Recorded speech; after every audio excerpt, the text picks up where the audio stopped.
अनुसूचित जाति मोर्चे के प्रदेश प्रमुख गौतम भाई गुड़िया अपने कटाक्ष संवाद में धारासभ्य जिग्नेश मेवाड़ी को अपने संवाद से प्रहार किए हैं। आगे बताया गया है कि जिग्नेश मेवाड़ी द्वारा प्रधानमंत्री मोदी को अभद्र भाषा बोलकर अनुचित व्यवहार किया गया था। भाषा द्वारा अनुसूचित जाति के मोर्चे प्रदेश प्रमुख गौतम भाई गुड़िया ने अपने स्पष्ट आवाज में प्रहार किया और बोला कि भारत के बड़ा प्रधान नरेंद्र मोदी विश्व के लोकप्रिय नेता गुजरात के पानौता पुत्र और उनकी गरिमा को नुकसान पहुंचाना है। अभद्र भाषा द्वारा जिग्नेश मेवाड़ी द्वारा उनकी टीका की निंदा करते हुए यह समग्र बख्शी पंच समाज का अपमान भी उनके समग्र उत्तर गुजरात का अपमान है।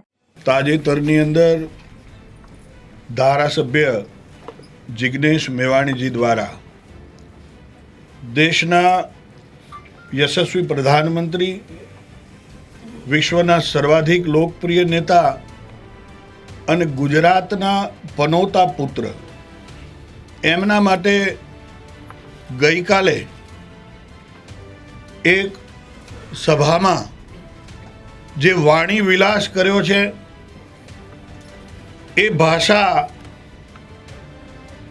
એ ગુજરાતના સંસ્કારની ભાષા ન હોઈ શકે। એ ભાષાને હું વખોડું છું, એની ટીકા કરું છું, એની નિંદા કરું છું અને લોકશાહીને ઠેસ પહોંચાડનારા એ વિચારની હું નિંદા કરું છું।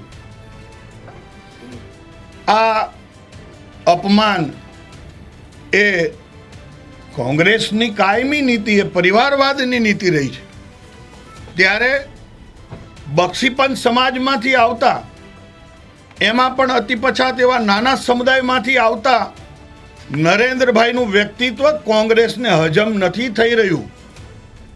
એના અનુસંધાને સમગ્ર બક્ષીપંચ સમાજનું અપમાન છે, સમગ્ર ઉત્તર ગુજરાતનું અપમાન છે અને એનાથી આગળ એક માતાનું અપમાન છે। આ ક્યારેય સહન ન કરી શકાય।